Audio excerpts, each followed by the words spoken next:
We're excited to announce that our very own podcasting platform, Zencastr, has become a new sponsor to the show. Check out the podcast's discount link in our show notes and stay tuned for why we love using Zen for the podcast. You're listening to the Archaeology Podcast Network. This is Chris Webster with a quick note before we start the show. Our guest couldn't make it at the very last minute, so we're bringing you something from the archives. This is one of our most listened to episodes, and we think you'll enjoy it. So give a listen, and be sure to head over to the California Rock Art Foundation website. It's in the show notes. And go over to the APN and check out all the other great shows that we have. On to the show.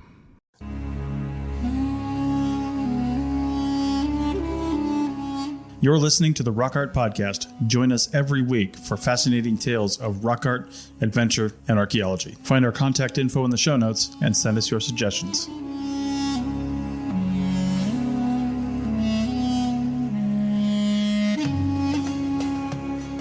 This is Dr. Alan Garfinkel. I'd like to introduce episode 34 to the Rock Art Podcast on the Archaeology Podcast Network. We're going to have Kirk Astroth talk about dating rock art, University of Arizona study using a variety of state-of-the-art technology to get a relative date on the petroglyphs in the Arizona desert. I think you'll all enjoy it.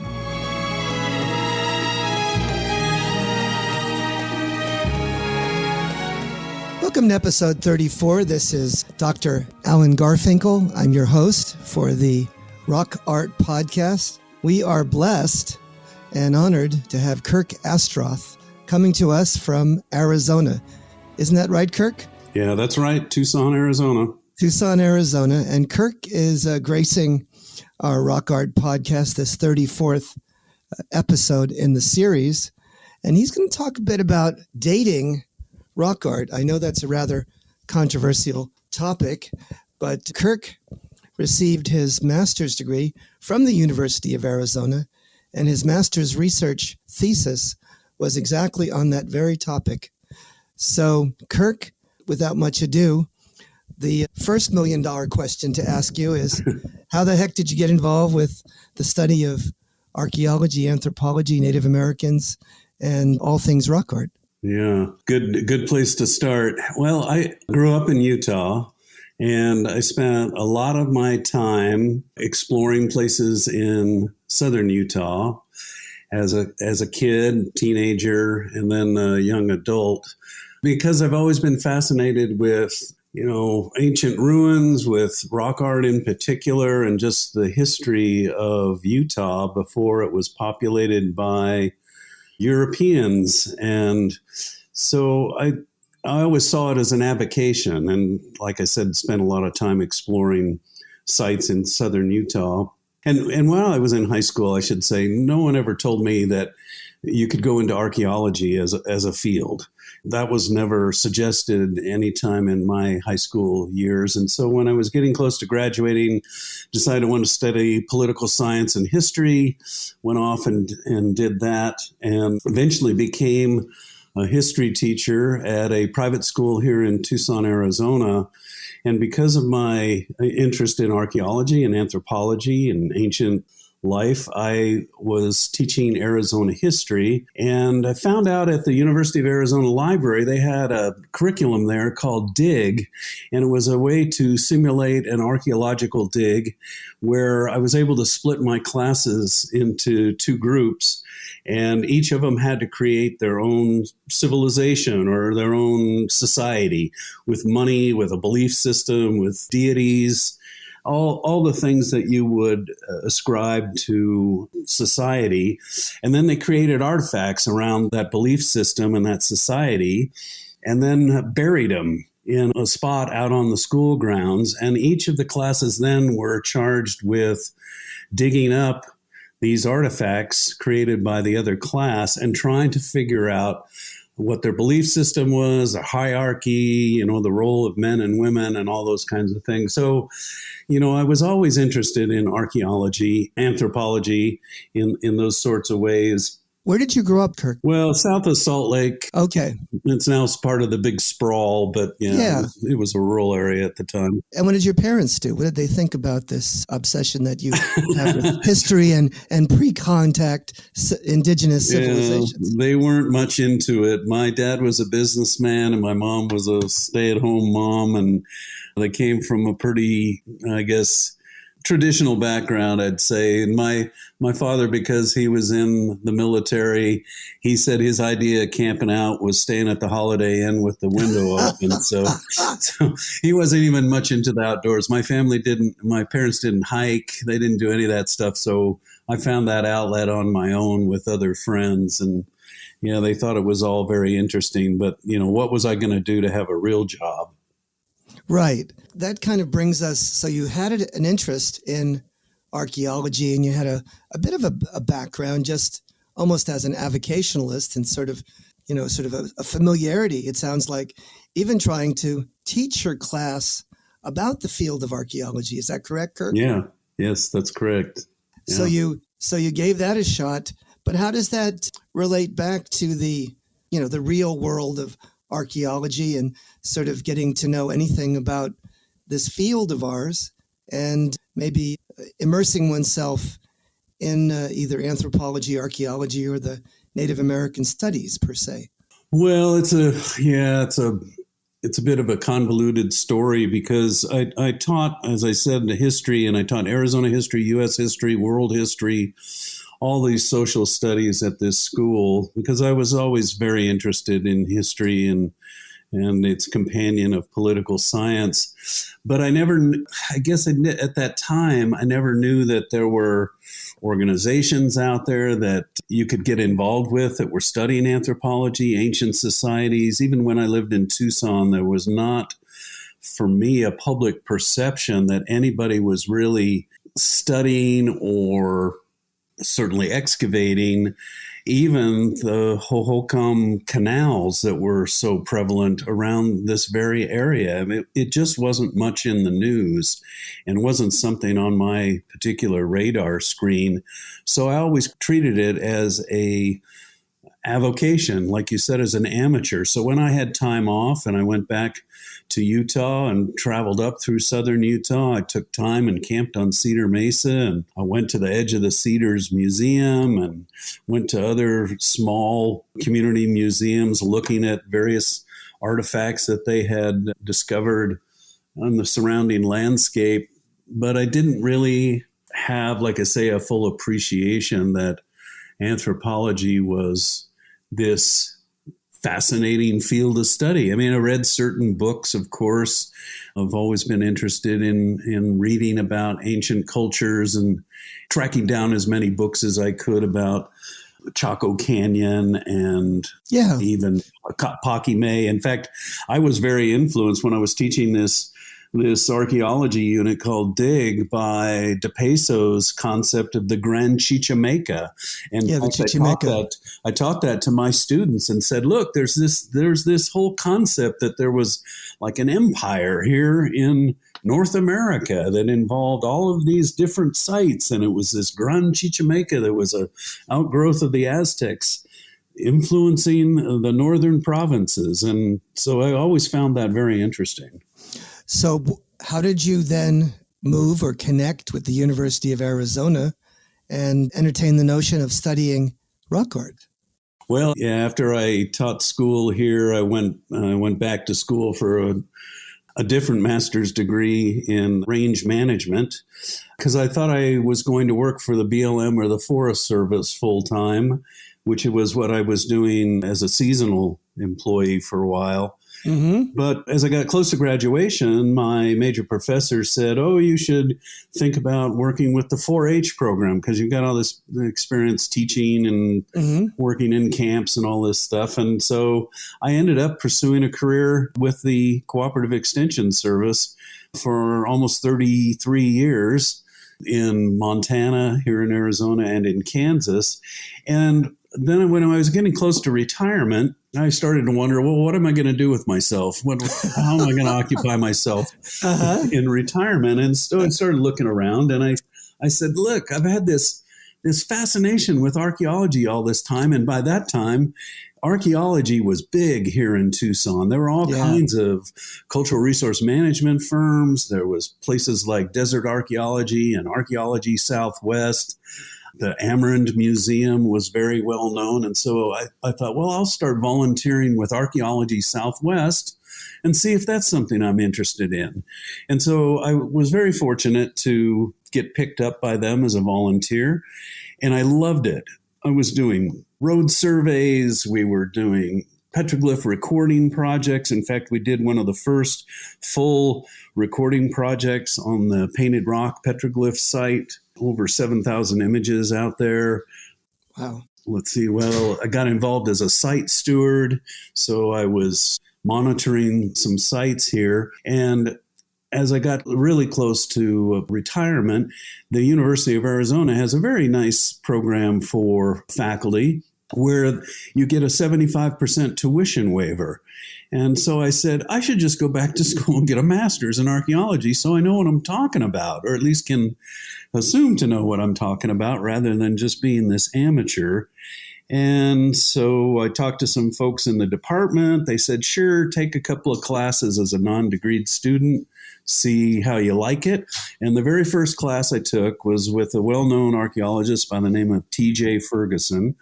And he taught the cultural resource management class. And I absolutely loved it. I found it just fascinating that there was this whole field of trying to preserve the past from the inevitable development that's taking place when highways or transmission lines go in.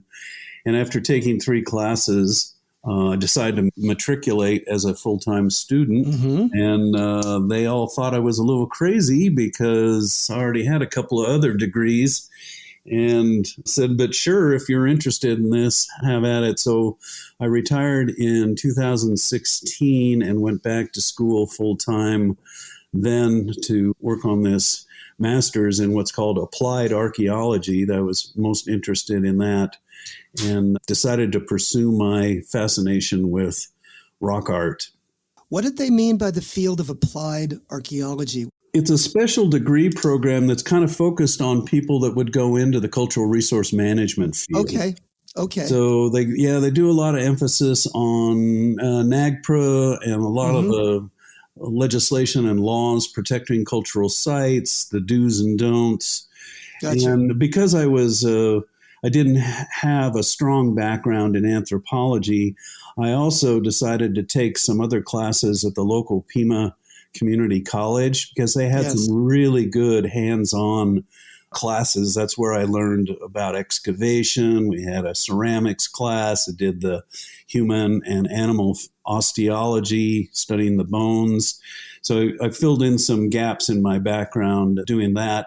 And I also did my internship at the tree ring lab because I got very interested in tree ring dating. Wow. So after taking a tree ring class and a field component in dendrochronology. Sounds like you had the full immersion experience almost instantaneously, the whole enchilada. Yeah. So you're in the applied archaeology department. You're going for a master's degree, one of several. You've already completed several master's degrees and others. How did you get from that point to the specific subject matter of dating rock art, dating petroglyph sites? That's a very specific subject. Yeah, it's true.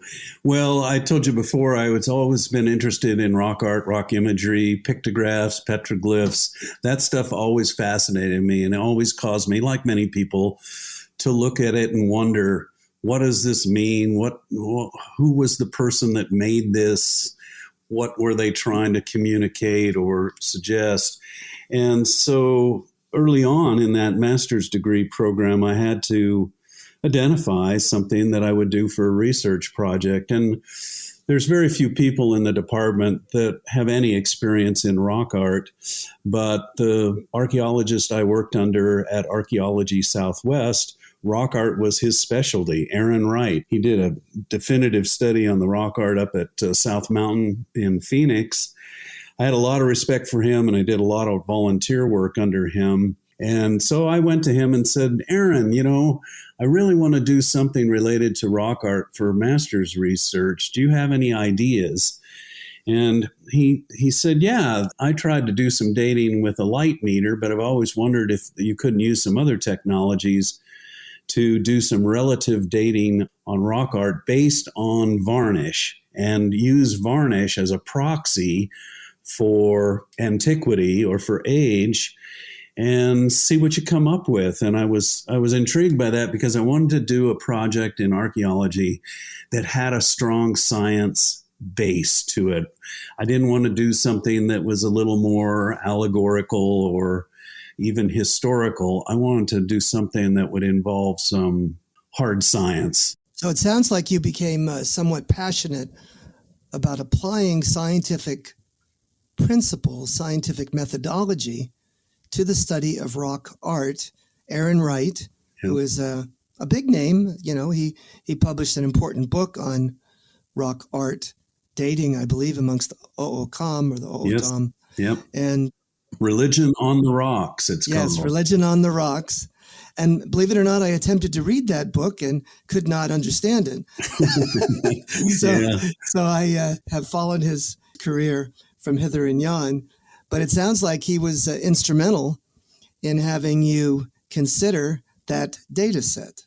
Am I correct? Yes, very much so. And he was very supportive. And even though he doesn't teach or have a faculty position at the University of Arizona, I think my major professor, T.J. Ferguson, understood that I really needed someone with a strong background in petroglyphs and pictographs to serve on that committee. So they opened doors and allowed him to serve on my committee. Yeah, and I bet that was pivotal for you, wasn't it? Yeah. Oh, very much so.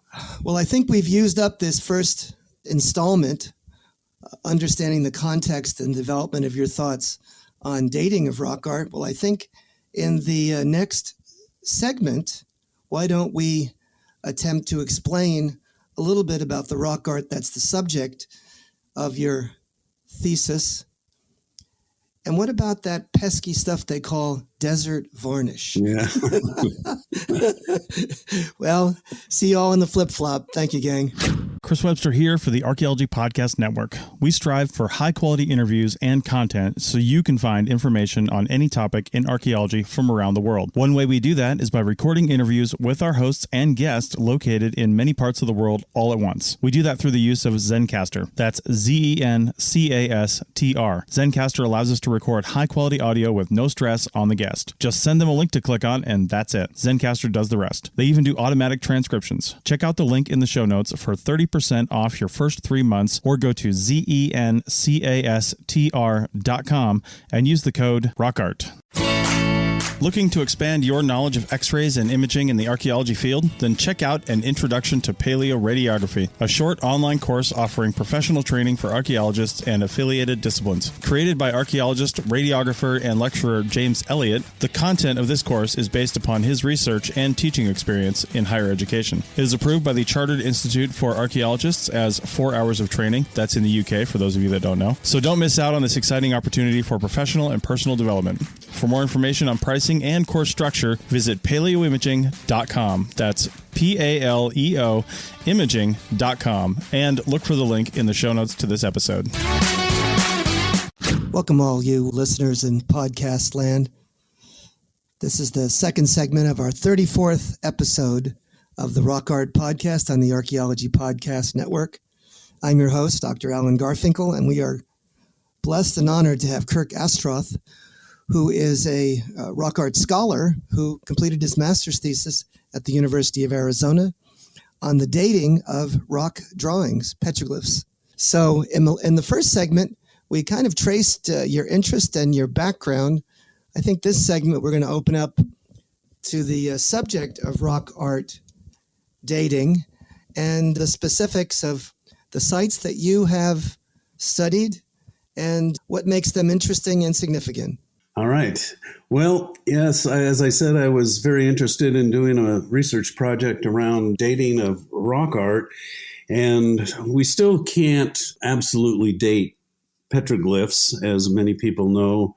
Haven't found a way to do that, but there have been many attempts to create a relative dating on petroglyphs, basically to say this is older than that. And I won't go through all the different approaches that have been tried. But what I decided to do was to use something fairly controversial in the field, which is to use dated graffiti as a baseline for analyzing the color of varnish. Now, what is desert varnish specifically, Kirk? I know we began thinking about this, and it's been a subject that we've mentioned in passing. But I guess there's a number of different perspectives on the characteristics and the origin of desert varnish. Yes.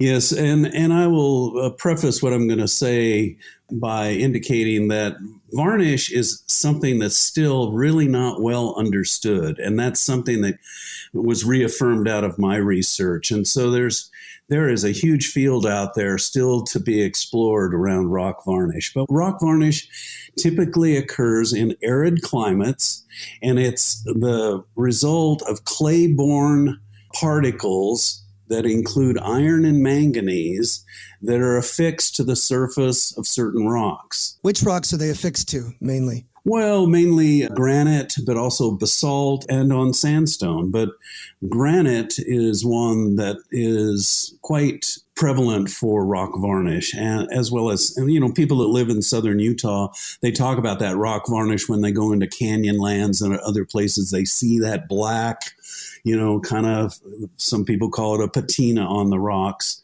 And that's what rock varnish is. There's also a belief that part of that process involves a biotic component where small microscopic critters excrete these casings that combine with that manganese and iron to create that color. And the higher the component of manganese, the blacker it is.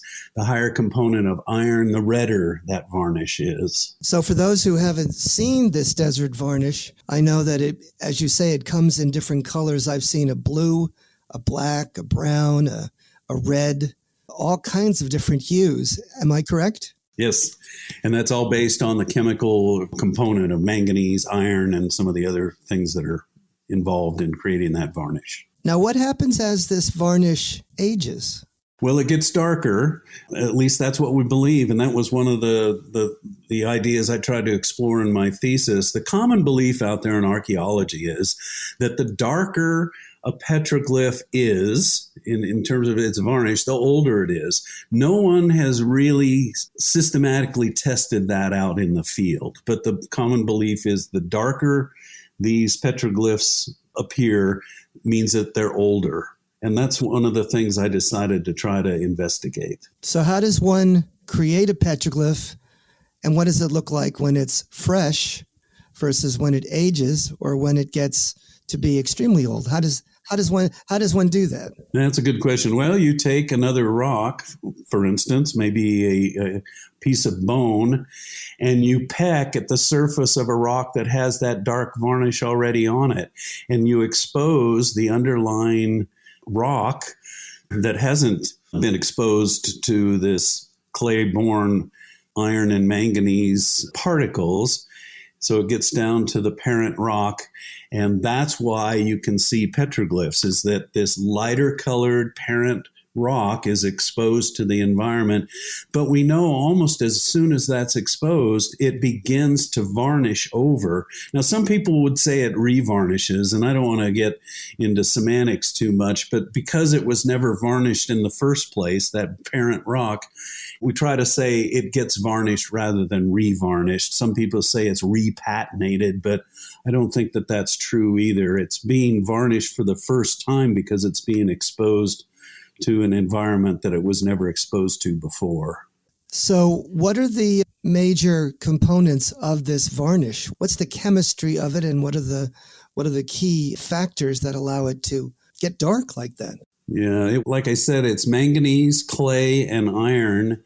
And the manganese, as it oxidizes, or the iron as it oxidizes, changes colors. The manganese is what lends the black color to it, and the iron is what lends a reddish color to it. And then you get all kinds of gradations in between. And then your particular set of hypotheses or testing strategies, scientific measurements, what had you proposed to do? What specific technologies were you going to apply, and how were those going to develop relative ages for the imagery? Yeah, another good question, of course. Well, one of the things that I decided to do with Aaron's encouragement was to use dated graffiti, things that have been pecked on rocks by recent Europeans and Americans on the same sites where ancient petroglyphs exist, so that we would have some sort of temporal comparison there. And what I decided to do was to identify 3 different sites in Arizona and use 3 different technologies to analyze the darkness of that varnish. I picked 3 sites, not because I'm going to try to compare those, because we know in archaeology there's enough environmental differences between sites that you can't compare sites that are even, 20 miles apart. The environmental conditions are so different with rainfall, humidity, temperature, all kinds of things, even aspect and exposure. So what I did was pick 3 sites that had a large number of dated graffiti images, as well as a large number of indigenous petroglyphs. And first of all, I used a light meter, which measures the reflectance off of that groove where the petroglyph had been made. I used digital photography that was corrected in Photoshop for color to also analyze the same images. And those 2 techniques, before I mention the third one, were previous strategies used by other researchers. So I tried to replicate exactly their techniques on these dated and undated ancient images. And then, what had other researchers concluded about using these methods on rock art relative dating? Well, first, if I talk about the digital photography, that was pioneered in a very experimental, limited survey by Bednarik in Australia on only 7 images. And he had some dates on some and no dates on others. But he suggested that you could develop a fairly reliable relative chronology from oldest to youngest based on the analyzing the red, blue, and green values of these digital photographs recorrected to the IFRO color card. Explain to them what IFRA. It's the International Federation of Rock Art Organizations. That is correct. And who is this Robert Bednarik character? He's a well-known researcher in Australia that has done lots of research on petroglyphs. So the guy is very prolific. He runs the Australian Rock Art Association and also edits a journal that comes out, I think, twice a year that reports on rock art research all over the world. So he's a fairly prestigious character that you're following in his footsteps to use his technique to test it out and see if it applies to some of these Arizona petroglyphs. Yes, I had many conversations over email of me trying to tease out from him the strategies that he used and the techniques so I could precisely replicate what he had done in Australia. The other technique with the light meter, Aaron Wright and Whitley had both used that, as well as a graduate student in Colorado by the name of Craig Brazou. The light meter is fairly simple. You take a reading on the rock itself where the original varnish is, and then you take a reading in the groove, and you compare those, and you get this light reflectance ratio. And Aaron and Craig both, and I think Whitley, said that was a fairly reliable method for discerning the differences in the color of varnish based on age of the images. Okay. So I tried to replicate that as well. And I think you had a third technique, didn't you? Yes, that's the thing that made this study particularly unique. We found out that there's this technology called a spectrophotometer, and it's actually used in industrial manufacturing by companies that, let's say, they produce something that's blue, and they want to make sure that each and every one of those products is the same color blue, and the machines don't change, and the tint is exactly the same from one to another. So we decided to use this spectrophotometer here in archaeology, and it measures, again, the darkness of varnish on a scale of 0 to 100, with 100 being white and 0 being black. It's better than a light meter or even digital photography because it's a self-contained unit. You actually place the eye of the spectrophotometer over the groove in a petroglyph, and it shoots an infrared beam of xenon light onto the groove and bounces it back into the machine and analyzes it. So it's not affected by ambient sunlight. You don't have to shade anything, and you can quickly collect a number of data points off every petroglyph or piece of dated graffiti, and it saves it in the machine digitally, so all you have to do is download the data at a later time. So it sounds like it's very quantifiable, it's very operational, it's reproducible as well. And so that kind of a metric would be certainly applicable scientifically to the way in which we'd like to evaluate the ages of glyphs. Now, I presume it's a portable machine. Is it very expensive? Well, you're right. It is portable. It's very nice that way, and you can charge it each night after you're done using it, but it's very expensive. The unit that we used was $10,000. So not something that everybody's going to go out and buy. But still, it seems like it would have applicability to this kind of study and might allow us to replicate and measurably develop some sort of metric for the testing and evaluation of the age of the petroglyphs. Yes. And one thing I should mention is after I used it halfway through the research project, because nobody's ever used this in archaeology before, and the company was just floored that anybody was going to try this with this instrument that was used for a whole different purpose. I found out later that the instrument, if you set it up right, will actually calculate what they call a Y value, which is an illuminance value, which is very similar to what you get from the light meter. It's a ratio that combines all these readings into one value. And I like I said, I found out about that too late, but I sincerely believe that there's lots of potential to use this particular instrument by collecting this Y value from digital readings on petroglyphs to develop this relative chronology of old versus youngest. Sounds fabulous. Sounds like a very, very interesting study, and one that could pay off in great dividends to allow us to better sort some of these images vis-a-vis the relative age, as you call it, from the oldest to the youngest, and those that are intermediate. We're almost out of time on this second segment, but I think in the third segment, I'd like to get down to the nitty-gritty of what you discerned. What were your conclusions? What were your discoveries along the way? And how might other archaeologists use what you've developed from your thesis? Yeah. Yeah, and one thing I should mention, too, one of the reasons for using these three different instruments was to see if they compared, if they came up with the same sorts of readings. So it was kind of a compare and contrast aspect to this research, too. If you're using three technologies all on the same images, do they provide you with consistency? Fantastic. We can talk about that in the third segment. All right. See you on the flip-flop, gang. Thank you.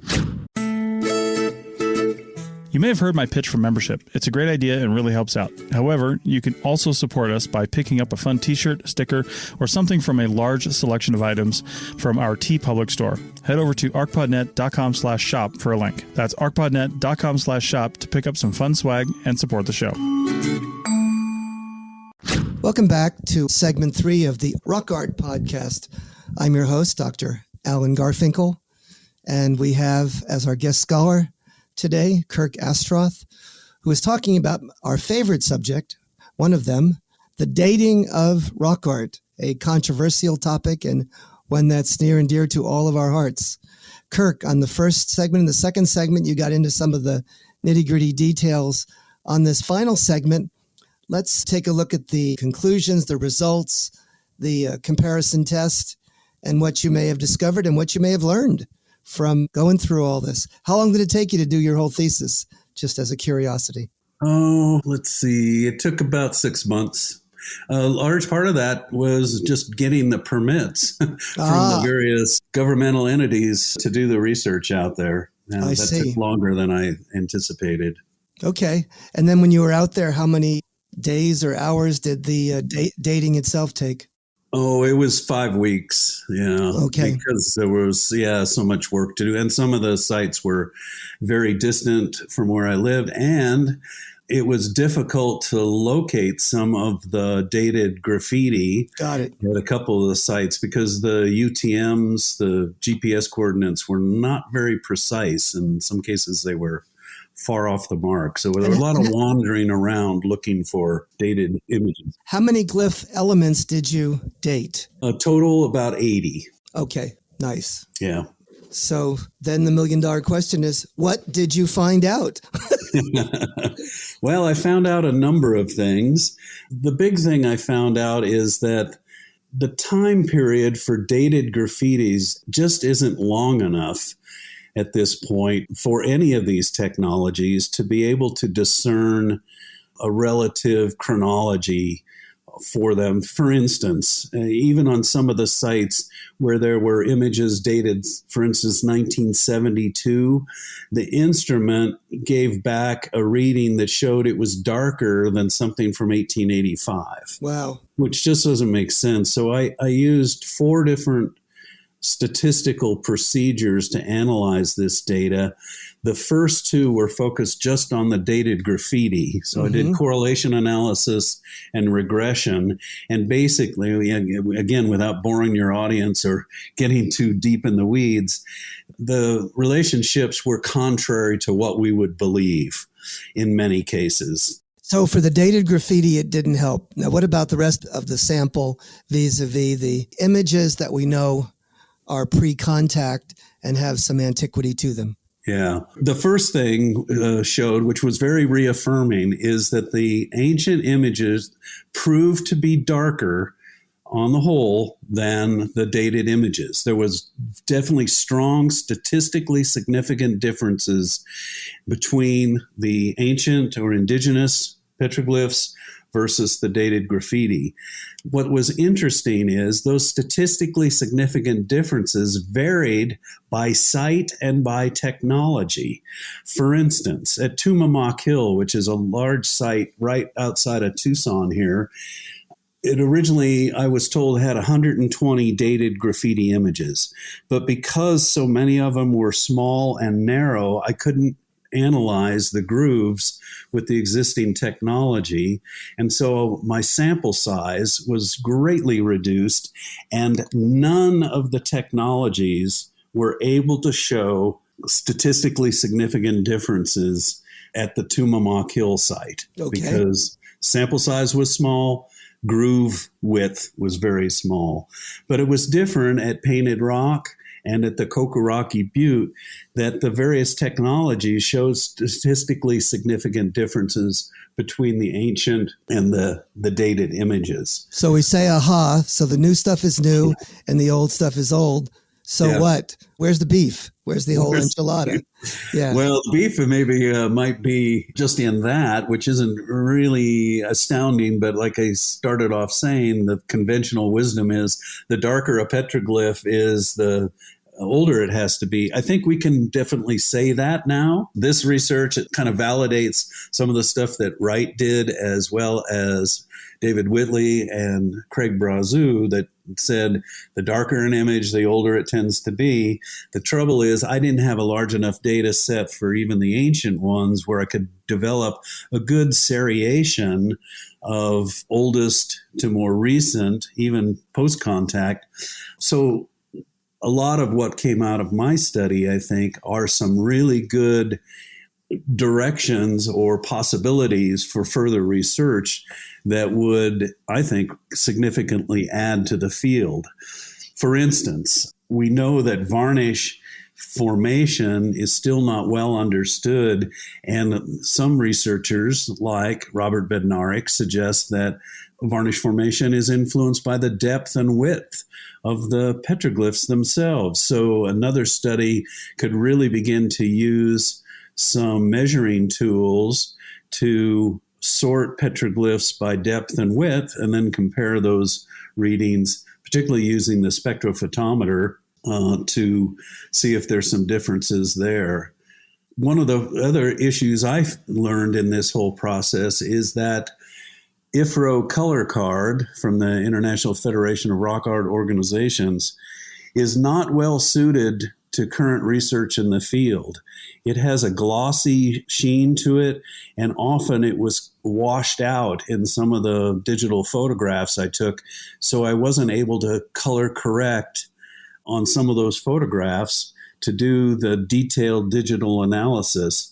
And I began to use different color cards. There's several out in the field, but visiting with people like at the Shumla Institute and other places, they're using this color checker passport as a different color card. I learned that professional photographers are using something called a DGK color card, which I got and used in some of my photographs towards the end of my study, just to see if there was better color saturation with those color cards. And there is. And I visited with Robert Bednarik about the problems with the IFRO card, and he said that they are making some changes with that. So what kind of color card you use is very important. Another thing I learned is that varnish growth rates, even on the same rock, are uneven and nonlinear and often random. Now, David Whitley in one of his research suggests that the process of varnish formation on petroglyphs is linear. I disagree with that, but he and I may just have to agree to disagree. But I found that even with on the same image, some parts of a petroglyph are varnished much darker than others. And it was not clear to me why certain parts of an image got varnished more than another part. And part of it has to do with the technique expressed by the artist. Some of them, these petroglyphs, and even some of the dated images, are more abraded, scratched, than they are deeply incised or pecked into the rock. Those are the easiest ones to analyze. But these abraded images or scratched images, there's too much of the parent varnish that's left on the rock. Yes. It gets picked up by these analytical tools. Yes. And sometimes even because you're working with granite, there's mica flecks in the rock, and the instruments are picking up that as a part of the color component rather than the actual varnish. So, well, I can echo the results of one of your conclusions, because when we did our study on the Coso rock art on the basalt canvas, we found there was we call it the old varnish problem. Oh, yeah. And that some of the rock art, because of the vesicles, the little holes that exist in the rock canvas, they brought up the old varnish and they provided ages that were too old, extraordinarily too old, because you're picking up that much older parent varnish that is on the canvas itself and not within the interstices, not within the actual pecked out areas that we're trying to date when we try to date the rock art image itself. And that, of course, is a problem. Yeah, definitely. Another thing that I found is weather. It makes a big difference. I had the opportunity actually to go back out to one of my sites to collect some data on some of the images that I already had analyzed, but right after a rainstorm. So when I went out and used these three tools to collect reflectance information on these petroglyphs, I got really different data, because there was enough water trapped inside these grooves that that influenced the ability of these instruments to give a reflectance ratio. And so one of the things I learned in this petroglyph research is that you have to allow enough time for these images to dry and not have any resident moisture at all in the grooves in order to get accurate and consistent readings. Well, let me again echo your interesting observation. I went out to Little Petroglyph Canyon for the first time in my 30 or 40 year association with that canyon, and it had rained unbelievable downpour. And we took a short trip down the canyon. I couldn't see much of anything compared to what I see regularly going out to that canyon, because there was so much moisture that was sucked up in the rocks that it totally occludes the imagery and the elements that I would normally have seen. Yeah. Fascinating, huh? Yeah. Well, and in relation to what I was saying before, I would say that not all petroglyphs are created equal. So not only is the artistic technique an influencer, but I found in my study too that aspect, whether it's north, south, east, or west, whether it's vertical or horizontal on a rock or in an underhang, all of that, I think, influences varnish formation. And so what I suggested in the end of my thesis was future studies need to control for those various variables. And then I think it's exciting. I would love to do this and hope that I can do it at some point. Go back out to these same sites and collect a lot of information, because I said my sample sizes were too small, but collect a lot of information and separate those petroglyphs out by vertical, horizontal, in underhangs, east, west, north, south, and then begin to see if we can find some consistent information about varnish darkness based on those various variables. I think that'd be really exciting. One of the oldest styles of rock art in the Desert West is a style called Great Basin Carved Abstract. And you must be aware of those. They're very deeply carved. They're almost sculptural in appearance.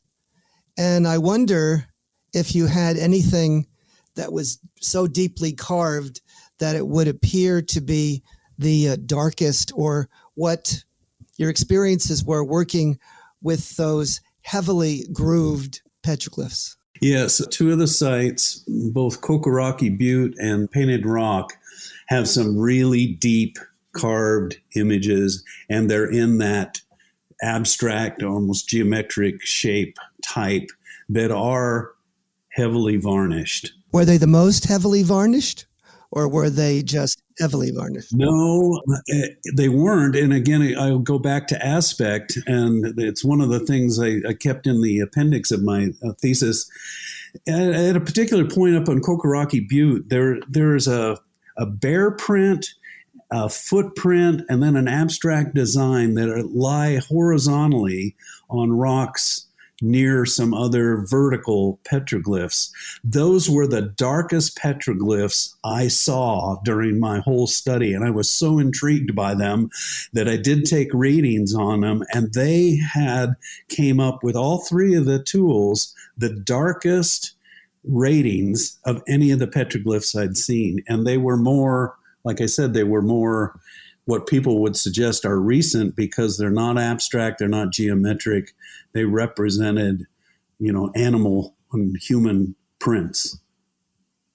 Would you believe intuitively, based on your experience of studying rock art, as they were some of the oldest, or not? No, I think it's because of the varnish formation and their location. I think if they were on a vertical surface, and certainly at Kokorocky Butte, we have handprint type petroglyphs that are on vertical surfaces that aren't that dark. They just don't pick up the varnish the same way. Yeah, I think the varnish formation has a lot to do with humidity. And of course, if something's on a vertical or a horizontal surface, it collects that moisture better. So there's a lot to learn. And I guess one of the other things that I learned, I used Photoshop to analyze these digital photos color corrected, like I said, to the IFRO card, but I learned later that technique is very labor intensive. I would not recommend it to anyone, and can understand why Robert Bednarik did it on only 7 petroglyphs, because in the end, with his 7 petroglyphs, he ended up analyzing 749 different pixels for the RGB values. You can imagine how many pixels I had to analyze with 80 petroglyphs. And so it becomes overwhelming. And I learned that other researchers are using Lightroom or other software programs that are a little more versatile. So I think there's a whole avenue there to explore of different software programs that can analyze digital color photographs corrected to something like the Color Checker Passport or the DGK color card.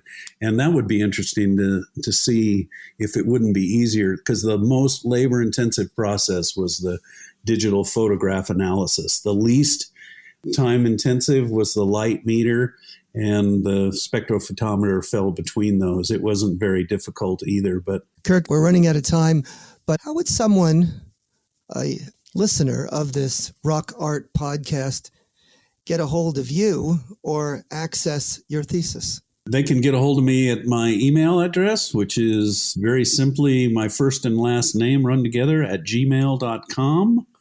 My thesis is in the University of Arizona library. I've also submitted it to the TDAR database. And I'm right now working on an article that I hope to submit to a professional journal for publication to summarize some of the major points. Fantastic. Well, you performed a great service in doing the kind of scientific study you've alluded to here, and it's been very helpful to spend an hour with you and listen to you reflect on this topic. And we really appreciate it, Kirk. It's been a wonderful interaction. Thanks for inviting me. I really enjoyed it. Okay, gang. See you next week. Bye-bye.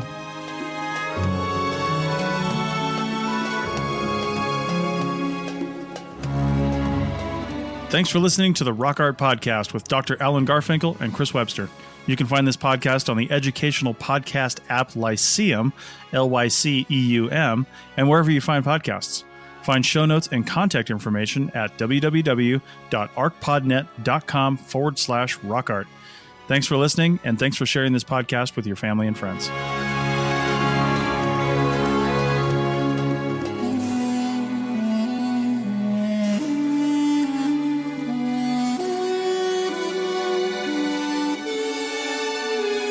This episode was produced by Chris Webster from his RV Traveling America, Tristan Boyle in Scotland, and the Archaeology Podcast Network, and was edited by Chris Webster. This has been a presentation of the Archaeology Podcast Network. Visit us on the web for show notes and other podcasts at www.archpodnet.com. Contact us at chris@archaeologypodcastnetwork.com. Thanks again for listening to this episode and for supporting the Archaeology Podcast Network. If you want these shows to keep going, consider becoming a member for just $7.99 US a month. That's cheaper than a venti quad eggnog latte. Go to archpodnet.com/members for more info.